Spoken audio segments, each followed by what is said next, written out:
going to be trying out different sunscreen, and I want you guys to be the judge of which one actually works best for me.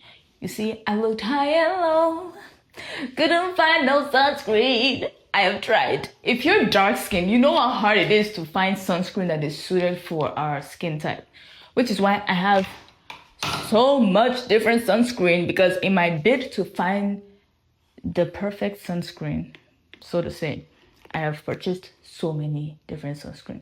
So we're gonna start with this. This is Sun Bum, and it is 70 SPF premium moisturizing sunscreen lotion. So let go.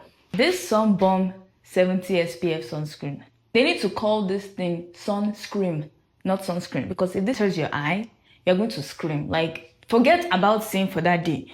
I mean, I applied this thing one time last year, and then the sweat dripped into my eye. When I tell you, I had to go and park. I had to first of all think about my life, and I was like, God, is this how we refuse for pepper to enter the eye? Because I was like, I couldn't even drive anymore. I had to stop just so that I won't hit somebody on the road. It's that spicy. Like, if this thing goes into your eye, forget about seeing for that day.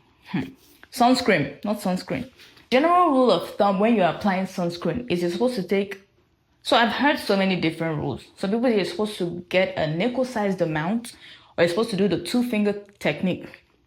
Me personally, if the sunscreen is thicker, I think you can get away with doing the nickel size. But if it's more on the lighter running side, I think you should apply more than a nickel size. The nickel is very small. Like, what are you gonna do with that?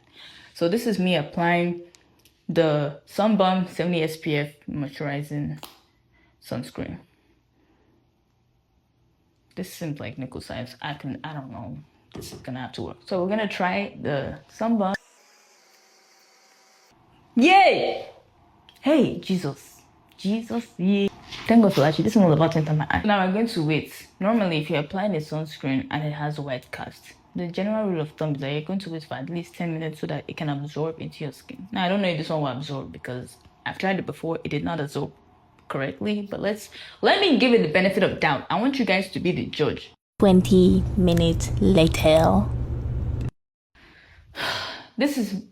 I think it's safe to say that this sunscreen is not for dark-skinned people, because I've waited 20 minutes and it doesn't look like it's absorbing into my skin. So I'm just gonna move on to the next sunscreen. I think this would be a good sunscreen for your body. Like, let's say you already bought it and it's not melting into your skin properly. You can probably try applying it to your body. It will be less obvious on your skin.